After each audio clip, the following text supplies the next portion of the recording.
Hey, guess what? I'm not Nick, but this is episode 92. Nick's not here today, and that's okay. We've got one of Brian and I's all-time favorite human beings who has been a huge part of all of our growth in the last few years on with us today, and we're going to kick the ball around for 45 minutes. Jesse, run that intro, baby.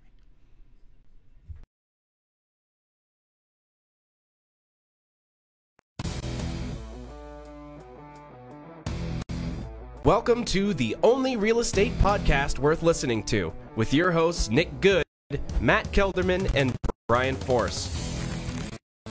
Combined, they have 26 years of experience and have sold over 1,500 homes.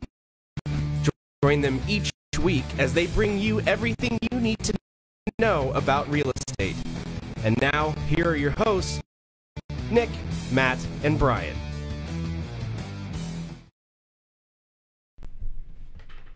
What is up, everybody? It is going to be a different setup today. It is a different setup. You know what I realized going into today is that Nick takes a lot of the emceeing of this show on his shoulders, because leading into this, I was like, man, I'm going to have to be the one talking today, and Brian and I are going to have to keep the conversation going, and we miss our big cuddly bear. But anyways, man, so first off, you know, all the Nick stuff, go out, like and subscribe to the YouTube page.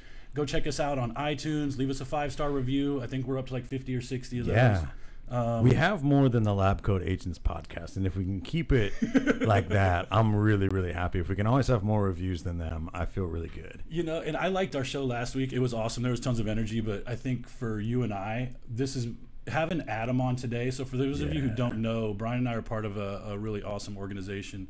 And our kind of, I don't know, leader, I guess, but I don't think he wants to be called that. Like, just this dude who's super cool, who also happens to like coach us and guide us through life and business and all this other stuff. Like one of the most influential people in our lives. I know. In all ways, absolutely. Yeah, so we got him on today. So as much as I miss Nick, it's going to kind of be a little bit of a personal journey, because we get to have some pretty intimate conversations with the guy, and we'll probably dig deep a little bit on his story. So anyways, welcome, Adam Hergenrother. How you doing, buddy?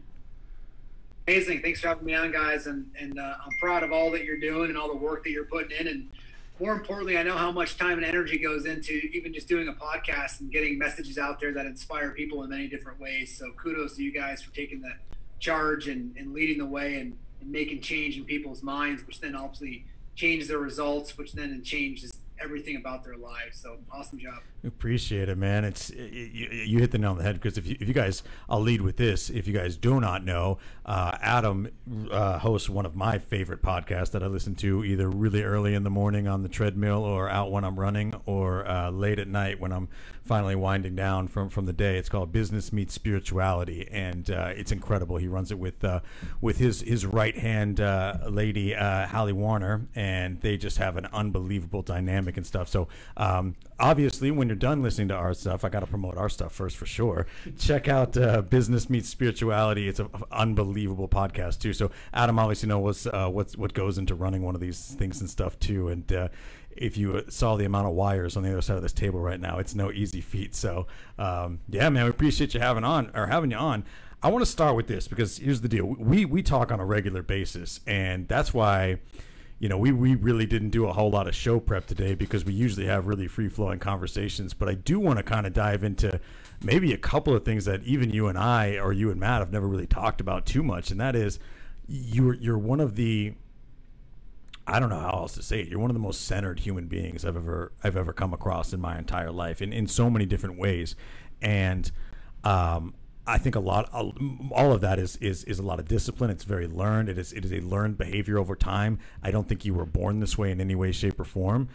I want to hear a little bit more about your story, but I want to hear it in terms of who you were to who you are now, not what you were to what you've accomplished, right? Does that make sense? It does. Well, take the listeners back. I mean, it's important. Up until I was about 15 or 16 years of age, I was that child / adolescent kind of coming in there, young adult who knew everything, but at the same time also was very insecure. I was about 100 pounds overweight. I was in drugs. I was failing classes. I was really kind of that role model student that you probably wanted your kid to hang out with at the time, right? And I look back on it now, and of course, like many of us do in our lives, you look back at moments in your life, it's much easier to dissect them than it is when you're actually going through it. Sure. Particularly then. But ultimately, one day I came home and I just started to cry. I don't know how else to say it. It just basically just started, and it was like this deep sense. And a lot of people ask me, that, what was that point? What was it like? What do you remember? It was just that I just knew that there was something more to my life than what I was living, which was somebody else's life. And I think a lot of us still play that role, maybe not to the same degree that I was, but we're always trying to please somebody else. We're always trying to, make sure that, people think we're this person over here, and we go to this group that we're this person over there. And I just got exhausted by living that life. And for me, it happened at a relatively young age. And I just came home and said, I don't know what my life's going to look like.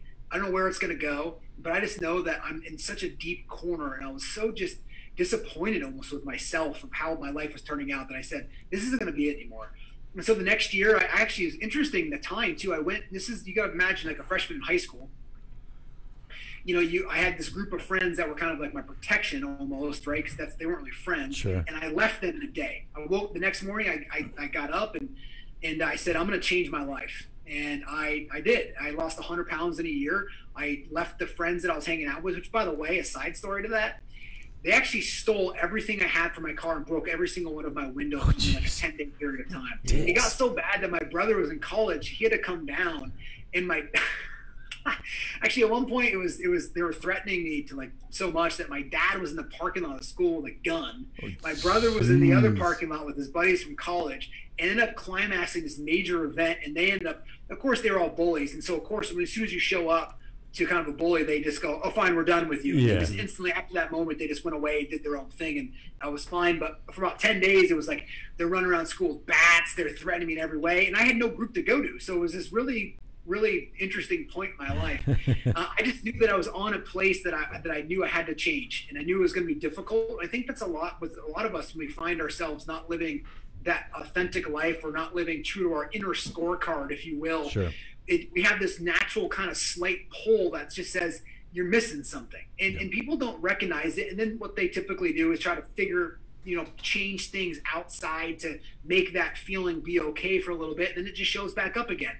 And so for me, I'd seen through that, and I was done with it. And so again, I changed my life, and school never came easy to me, but I ended up going to UVM, and I just worked harder than everybody else did. And there's an interesting part in college though, that I had to go through what's called a guaranteed admissions program. Okay. Which, because my grades were so low as a freshman, and I had to get a 3.0, and there was like 11 of my friends at the time that kind of went in this. We had a good class apparently that went into this as a freshman in college.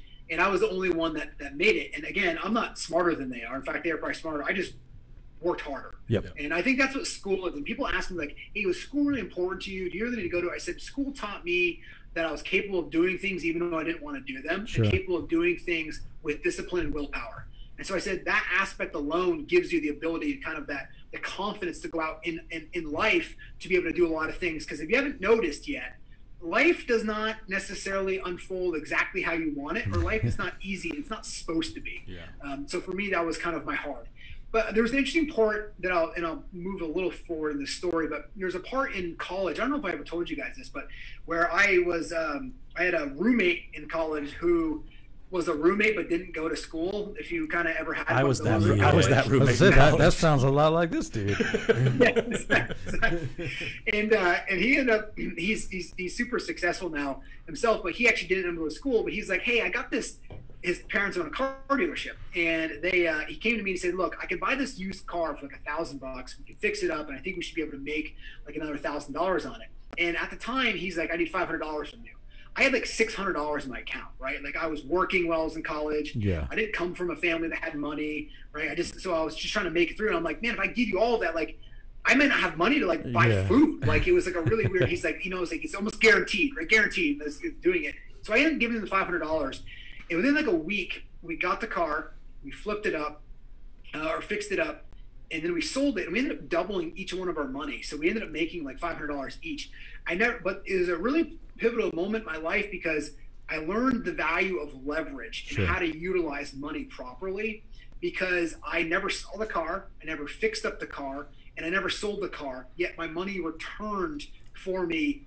So we ended up doing this next year. I also or probably the next 8 months or so. Yeah. I also learned the value of contracts because at the end of 8 months, he was basically like, "Hey, I don't need your money anymore." I think we made like 60 grand each, right? It was awesome in school. He's like, "I don't need your money anymore. I don't need to do it." So he's like, "Yeah, I'm done." And I was like, like, what happened to our partnership that we had? And he's like, "I don't need it anymore. You're not doing anything." And I'm like, "Well, we started together." Anyway, so I learned the value of contracts then too. But anyways, what I did was I used that money about 6 months later to buy an investment property in college, which took some kind of restraint, if you will. Sure. And I ended up buying a pre-construction condo, and I bought it in like 2003. And you guys remember what the market was doing in 2003 or 2006, right? And so I didn't know anything about mortgage or debt or any of that stuff. So I got into it and I bought this investment property, and I ended up was having to force to sell it in late 2005 because I was supposed to be living in it, but they found out that I wasn't. And so actually CTX Mortgage, which doesn't exist anymore, called my note, which I don't even know anybody who's ever had a note called. Oh, wow. And so, yeah, dude, they called my note. They literally were like, "We're going to basically pull your note. You have to pay it off in full or not." So I was like, "Oh man, this is interesting." So I'm out of school, but I'm working, and they ended up calling my note. But I was so mad at the time because I was like, real estate was just skyrocketing, right? It was, and I ended up selling it, and we sold it in December of 2015. I was due at the 31st of December.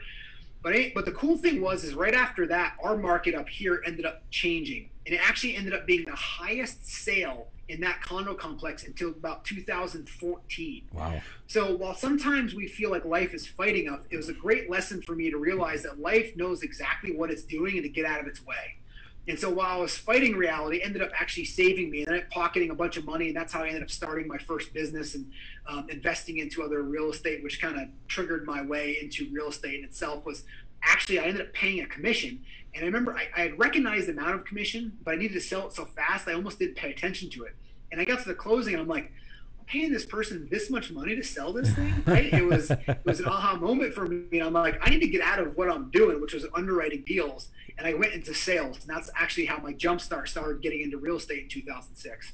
I think one of the cool things for me, and it's been like a really neat journey that I've been able to kind of sit with on for 3 years, and you were way down this path before I even met you, but I've even seen some of it, like just that knowing that you're in the right moment all the time is something that I strive for in my life. And like when Brian said just about you being centered, it's one of those things that is very calming. I remember one of the first times, and we'll get into Project U here in a little bit, but one of the first times I came up to Vermont and actually met you, like we went and ate somewhere, and then Adam goes and like sits on this bench in this loud ass restaurant, just closes his eyes and does his meditation for like 20 minutes, and is just gone, right? Like just fully in the moment, fully aware in this loud space.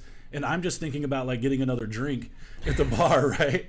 And it was just so cool to watch and hearing him say stuff like that. Even back then, he recognized these moments where you were just grateful because life put you in the proper position at the right time. And that's awesome. I think that's kind of where I wanted to take this is, you know, just to give you guys a little bit of background with, you know, my journey with Adam and being a part of this organization. I mean, I was really, you know, at a point where I didn't even know if I wanted to be in real estate anymore. Like I made money. I never struggled to put food on my table or anything like that. But I just quite honestly, I just wasn't enjoying what I was doing, and I didn't feel like it was possible to continue to grow. What I've realized, and where I'm going with this, and what I'm going to prompt you with, Adam, is some of that habit stacking. Is Adam is a big preacher of everything's got to start here. It's got to start between your ears. It's got to start in your heart. It's got to start in your soul, right?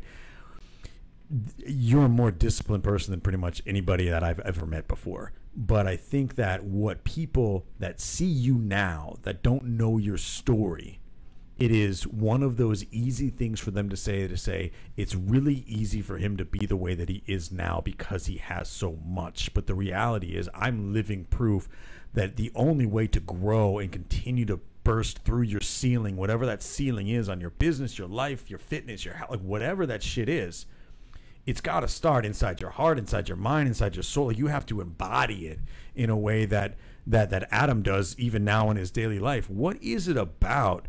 I mean, I guess what would you say to those types of to say to that objection where it's like, oh, it's easy now because, you know, things are going great. Like, what do you say to those people as far as it's got to start with you first, you know? Well, great question. It's a beautiful question. I answer that two ways. The first way I was going to say is, just because it looks easier now, it's basically it's not. And it's easier in some aspects, but harder in some. Sure. And what I always like to say, it's two different sides of the same coin. So the hard when you're first starting out, yes, you don't have that hard, but there's a different hard. You have the responsibility of hundreds of employees. You have responsibilities of all the people that are around you. You have people that are getting sick and need money because their kids have developed cancer. Sure. So you just have this whole other element that you never were expecting to deal with when it was just you and a small team. But as it grows, there's a whole new layer of problems that kind of show up that you were just like, well, that's interesting. And so it's not necessarily easier. The principles of hard change, for one. But what you have done is you prepared yourself to be able to handle those easier, so it may look it from the outside because of the work that you've done to get yourself in that position. It's like, think about money in this way. It's why lottery winners, and they win like $100 million. Most of them are in worse off financial situations they were within 7 years. It's because they haven't worked through what it's like to manage money at those levels. So when they get it, they run with it. They just burst with it. And they just can't handle it, right? So what you have to do is you have to be willing to go through the suck, if you will, or the different steps of growth, whether that's an internal step or an external step, in order to realize to be able to handle the next step. Like in your guys with financials, how much you guys are making a tremendous amount of money, right? And one of the cool things is you see that 3 or 4 years ago, it's like, I remember like it was when I first started, I borrowed $8,000 to start my first business. Yeah. And I was like, $100 cell phone bill? Like, are you kidding me? Like, how am I going to pay that? And then it was like $1,000, then it was $10,000, and then it was $50,000, and then it was $100,000. Then it's like, well, now those things don't even there's still a lot of money, but now it's like, now it's 500 or 750 million that you have these issues with. So it doesn't really end that way. So people that think that they're going to arrive by getting some point in business, that there's no longer going to be these problems, that you shouldn't think that way. The way you should think is, I'm preparing myself to handle this next level of problem through growing through the problems and challenges that I'm going through now. And that's your training ground for it first. The second component of this is while I look very disciplined, what it really is just, as you said earlier, Brian, stacking a tremendous amount of habits. And I think people get to decide one of two things in their life. And this was when I was 26, I had this financial goal of making about $500,000 in income.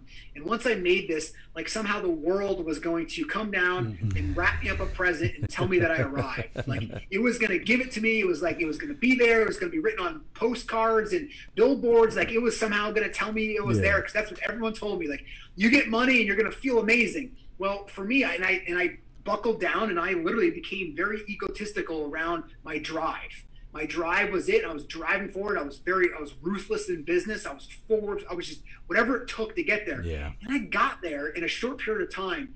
And I remember having this conversation with my mom, and my mom's the most unassuming person ever and could care less about money. And I sat down with her, and she loves it when I tell the story. She's like, I didn't mean to do that to you. And I was just like, it's fine. But I sat down with her. I'm like, hey, Mom, I made like $500,000 this year in income. She's like, oh, that's great. Pass the ketchup. And in that moment, I realized that people just don't care. Yeah. Like, people don't care about it until like it affects them somehow. But my whole world kind of got reoriented in that moment, because I just decided, it was like, was I going to orient myself about playing this linear game of the next and then to the next, and graduate and then get a white picket fence and then get a house and then get a dog and remodel your kitchen and then do all these different things in each phase, thinking that I was going to feel some different level of happiness or joy or peace, whatever word makes sense to you. And for me, it never happened that way. Yeah. And actually, it got worse and worse. The more money I made, the less I felt good. And then I would double down on the activity that I was doing, thinking I was just had to break through the next ceiling, until finally I woke up one day and say, dude, I'm on the wrong path. Yep. I'm running east looking for a sunset. It doesn't matter how fast I run or how many people I bring with me. I'm oriented in the wrong direction to see a sunset. And I think a lot of us, we get into business, we get into sports, we get into whatever event that we're doing to look for something to turn us on. And what does turn us on means is finding that joy, that overwhelming sensation that we get inside when something really good happens. It feels really good inside. I don't doubt that. But once it goes away, then you're like, oh, I know where the next hit is. It's almost like you're addicted to a drug, which is your mind, by the way, of telling you that the next thing is going to open you up. The next thing is going to give you this, oh, it's just right around the corner. It's this next, you get to this next level or this next job, or if you get married over here, if you have kids, whatever that is, that's going to be the end all. That's what you're going to get. And you go, yeah, you're right. And you go after it until you wake up one day and realize, I'm playing the wrong game. I'm playing the wrong game. I'm going to stop trying to rearrange the world, people, places, and things to make me happy. That's a game you'll never, ever win your entire life. You can't control anything outside. You can't predict anything outside to the level of certainty that you want to be able to control it, or that your ego wants to control it. So what you do is you realize, why am I not okay in the first place? Yep. And that's what oriented myself back, 10 years ago, that put me on this deep journey was, why aren't I okay? Why aren't I okay with everything? I don't get it. Why do I need something outside to make me feel okay? And then, of course, that's a very long discussion in progress, but that's what oriented myself to really go inward instead of going outward to fix any problem that I had. I know one of the things that has been my personal journey is just being uncomfortable with asking yourself that question, why I'm not okay, because it's not a fun question to ask, right? It's usually not anybody else's fault, right? Like it's one of those questions that you have to be in a place where you can be really honest with yourself, and it's a journey I am on the first 2 steps of in my entire life. But I think it's a real testament, even again, to seeing how when I joined the organization in early 2018, how some of the focuses of the people around you, right, not in a negative way, in my experience, you've always loved on everybody who's been in your world. But it's been really interesting just to see the way that your focus has changed from a numbers-oriented thing to a relationship, help, how big can I make my world with other people type of thing. And I guess one question I've never really asked you talk about that joy for journey. What was it that kind of kicked that off for you? Like, what was the clarity around it, right, that kind of made you start striving for that? Yeah, great question. Beautiful question. I think the first thing was I was just in a whole heap of pain. Yeah. And I think, either people make changes when they finally reach their breaking point, kind of like I did. I told that story when I was 16. So you fast forward, it's interesting about that. Fast forward 10 years when I was 26, almost 27. That's when it hit in again. So I reminded myself, hey, 10 years ago, I made this wonderful change in my life. I took a direction. I'm willing to make this change too as well. So I just have it stacked on something that I did 10 years ago. So when people look at me, I'm in my late 30s, and I look at 39, and it's still like mid 30s, late 30s. Yes, anyway. yeah. Hang on to it as long as possible. Exactly. Exactly. Mid 30s. It's right there. I've really been working on myself for 15 years. Yeah. Right. It's been a 20 plus year journey for me since I was basically 15 or 16 years old. Just different phases of it that I went through. But for me, I was in that pain again, and I just said, hey, I'm not going to go down this. I don't want my life to be. I don't want to wake up someday and realize that I defined my life about what I accomplished outside. Having an outer scorecard is amazing. It's wonderful. I love building businesses. I love having that outer scorecard. But if you make that your life and you sell out on your inner scorecard, you're never going to have that fulfillment that you're looking for, which is why so many people are walking around unfulfilled. Yes, they may relatively get it okay. There's moments that they feel okay. But you ever wonder why your mind can say one thing like boo and you're done for the day? Mm-hmm. And it's like you have all these things that are just bothering you at all times, instead of waking up and go, let me work inwardly first, and then everything I do outwardly just becomes a joyous expression. Now, I say joyous. It doesn't mean it's easy. It doesn't mean that it unfolds exactly the way you want it. It unfolds the way it's supposed to unfold, and then you get to react.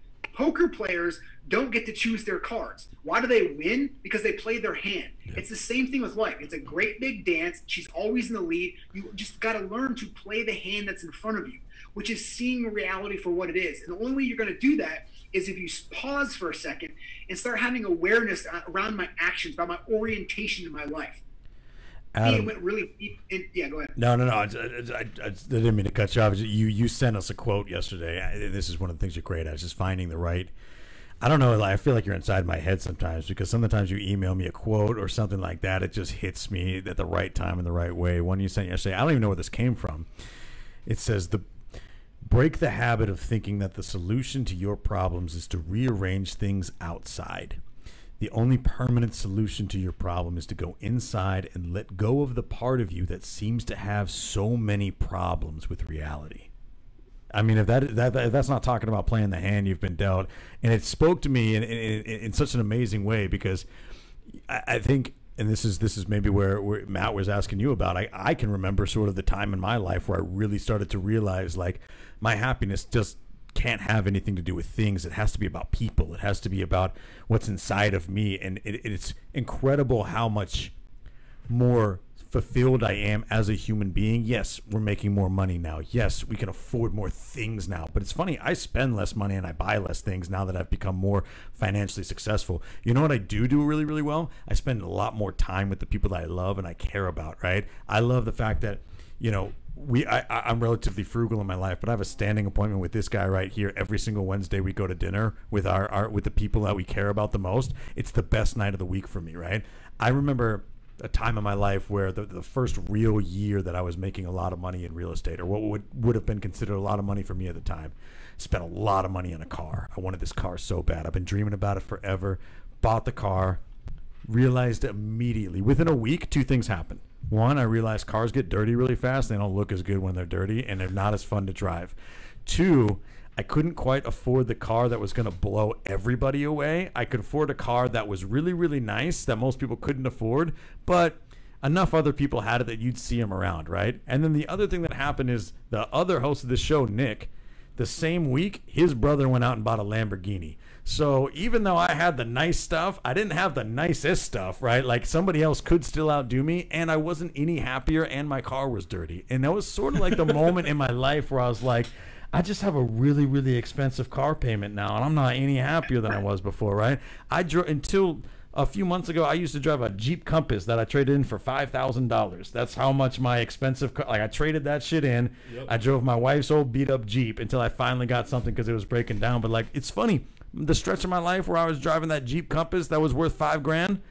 That's when I built what we've built here. Like that's when I've become more happy and fulfilled in my life than I ever have been before. And it's amazing to be able to see the stuff that someone like you, who, by the way, we hadn't talked about this, Adam's company, just the real estate side, closed 2,317 transactions in 2020. So like that's only a part of what he does, right? That's without BlackRock and like everything, right?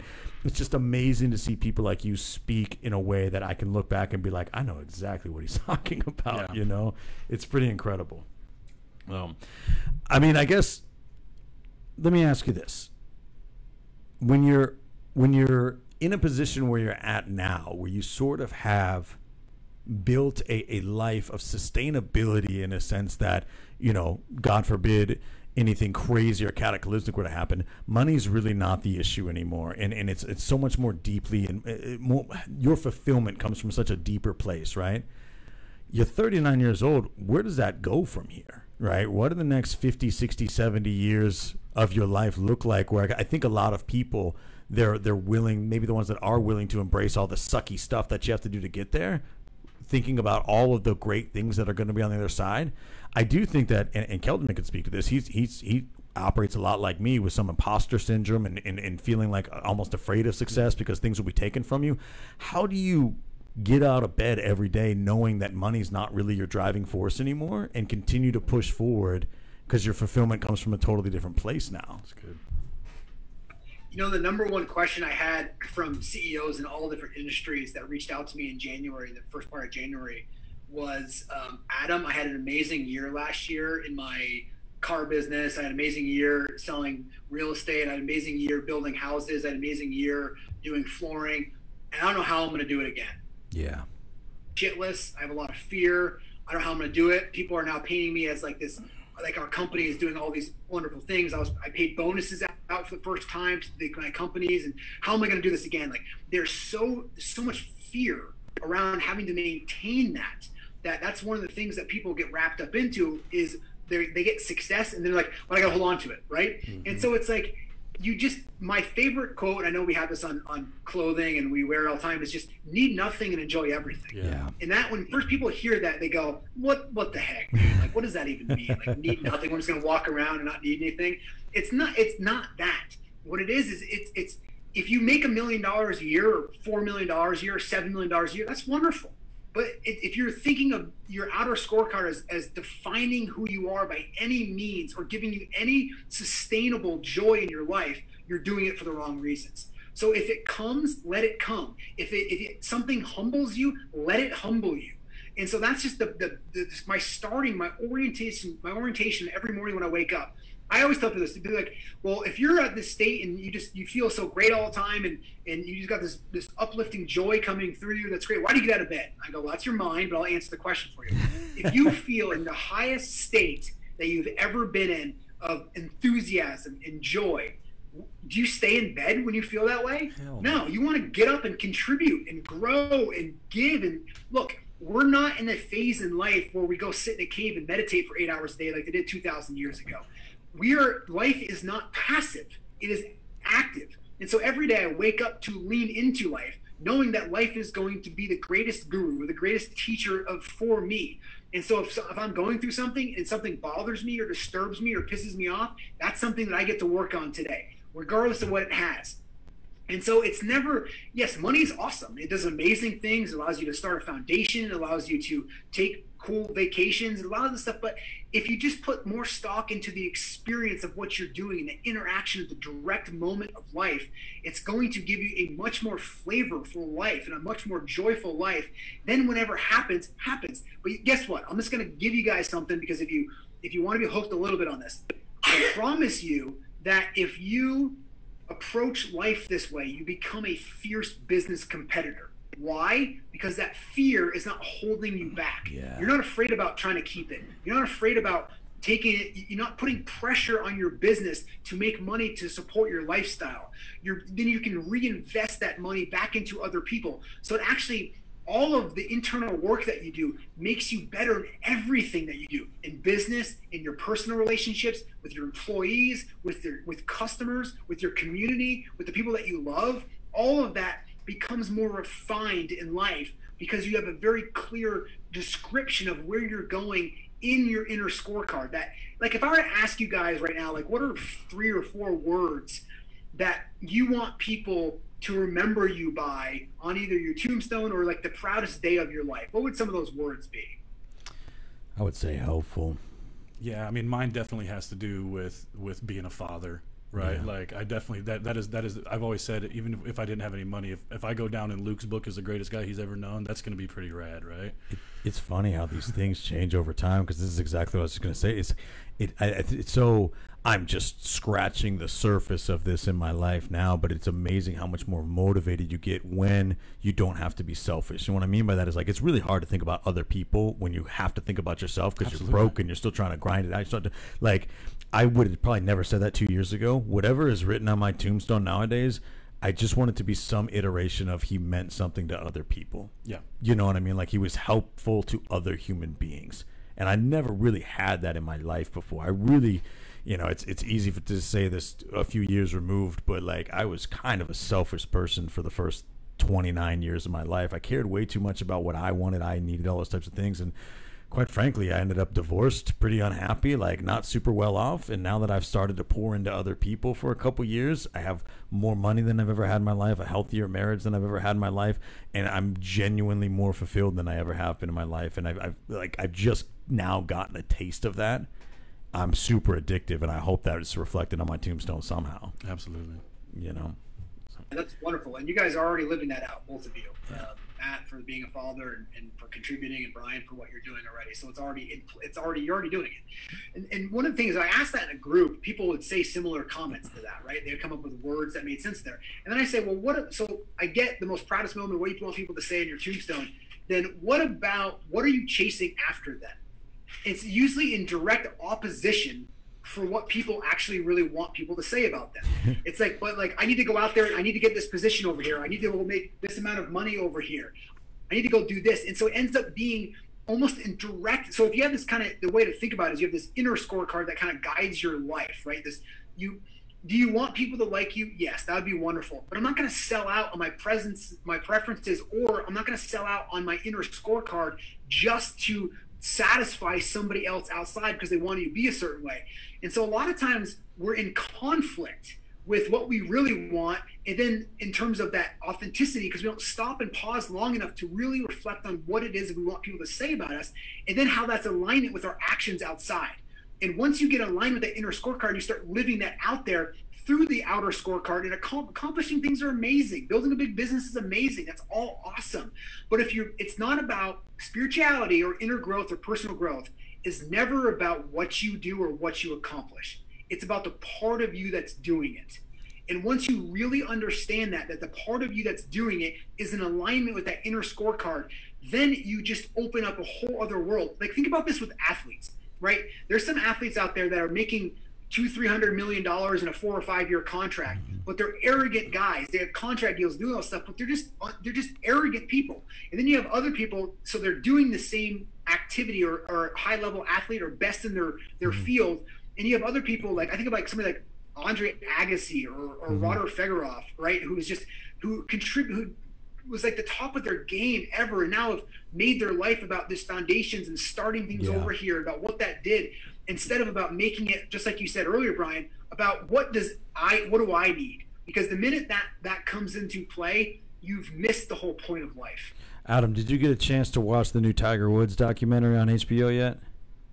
Not, but I've heard, you're like the third person that's mentioned it. Oh man, I hope you check that out. It's just it's about 3 hours, so I had to split it up over about 4 nights. But I mean, it's just it speaks to exactly what you're talking about, right? Somebody who was so driven and so motivated for so long for something, but it was the part of him. I think it was the most destructive part of him that was out winning majors by 20 strokes, right? He was a very unhappy person for a very long time. And then obviously that reared his ugly head in his marriage and a lot of the stuff that happened later on in life. If you look at him nowadays, I used to be the biggest Tiger hater when he was in his heyday because I didn't like him. He was bad with the media, all this type of stuff.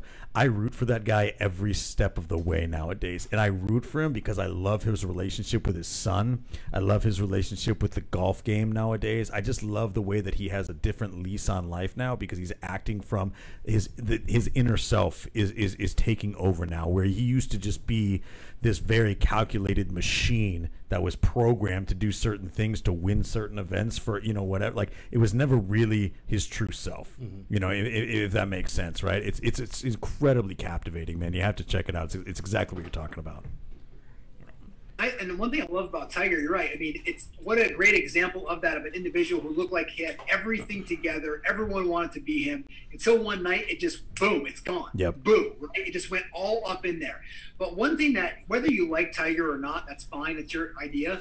But for an individual to sit out there and basically hold their ego out there for the world to go after and attack, and still keep coming forward day after day after day and showing up into these events in the public eye with this new attitude, this new light. I mean, you got to give him credit for showing up for that. The whole ability of him, just the way he smiles, the way he does all these different things, is just such a great example, definitely, of that. It's not about what you do, right? Playing golf is what you do or what you accomplish, but it's the part of you that's doing it. And that's what people miss the line. And we get caught in this in business, don't we? We get so caught up in, like, I need to hit this amount of money. I need to hit this over here. It's like, well, then that's all you're going to be seeing your entire life, is the next goal, instead of actually enjoying where you're at right now. The Buddhists talk about blooming where you are. Whether you're rich, poor, or not, just start blooming where you are. Bloom where you are, man. I love that. I do too. And like I said, for me, having 3 years in the organization, I've been able to really just feel the change in myself and the the books you read and the people you're around type of thing. That's really been one of the largest things, and it's really one of the deals that I kind of want to talk about most. Is I love the way you brought all of these ideas together and brought it into this kind of like year-long. I don't even know what the right thing to say about Project U is, right? Like, it's just such an immersive experience, and it's, to call it coaching is a massive disservice, right? Like, it's just not, like, that's just not all that it is. Yeah. But if you guys are, I mean, if you guys are looking for something, and this isn't a plug for Project U, but if you're just looking for the mindset of finances and life and spirituality and all these things, that's exactly the type of stuff that even Business Meets Spirituality, your podcast, there's so many of these things that you hit on, that you talk about. And if the message you're hearing right now is something that you guys like, you should definitely check out the podcast, because this is consistent with the dude I've known for 3 years. Yeah. And this is what Adam brings every time to every conversation, is full attention, just a passionate storytelling style that I just love, man. So I've really appreciated being able to talk to you about this stuff. Yeah, 100%, man. And I actually will just overtly plug all your stuff. It's projectu.com, right? I think so. Yeah. So go to check out Project U, just the letter U, projectu.com. Make sure you check out Business Meets Spirituality podcast. Like, just everything that Adam touches is just so transformative. It has been for me for the last few years, for sure. Yeah, and we could sit here with you all day long, but we want to be sensitive to your time. We know we had you for 45 minutes, and we want to make sure that we let you get back. Because the one thing this dude also is, like, he's awesome. I've also had stories like 15-minute meetings. I'm gone. Like, if you're not bringing value, he's like, I got time for this shit, so I'm leaving. Right? So like, we don't want to get to that point where he just turns and walks out the door, and we're just sitting here talking to ourselves. Like, time is the cheat, right? It's the intensity that you bring to the conversation, and it's also the same intensity that you can bring in something to kind of leave with the listeners here too. Is everyone has this voice in your head, right? And it's what really the determining factor for your success, however you want to define success, is the content and the tone of the voice that no one hears. Yeah. Ooh. Content and the tone of the voice that no one hears is the #1 contributor to your success. Wow. I'll tell you right now, we're pulling that one out as a sound bite because that one personally hits really hard. Yeah, it does I've got a too. voice inside me that sometimes is sweet as hell and other times is absolutely holding me back. So I need a constant reminder of that. I love that, man. Adam, sincerely, thank you so much. I cannot wait for this stuff to calm down so we can get back up there and see you guys this October. Not seeing you guys for a couple of years sucks. Yeah, so I'm ready crazy. to get back up there. 100%, man. Well, guys, make sure you check out Business Meets Spirituality. Check out projectu.com. Adam, thank you, brother. We love you so much, man. Yeah, love you too, guys. I'm really proud of everything that you've done and mostly about who you are. Thank you so much, man. Likewise. We appreciate it. Hey, Jesse, get us out of here, baby.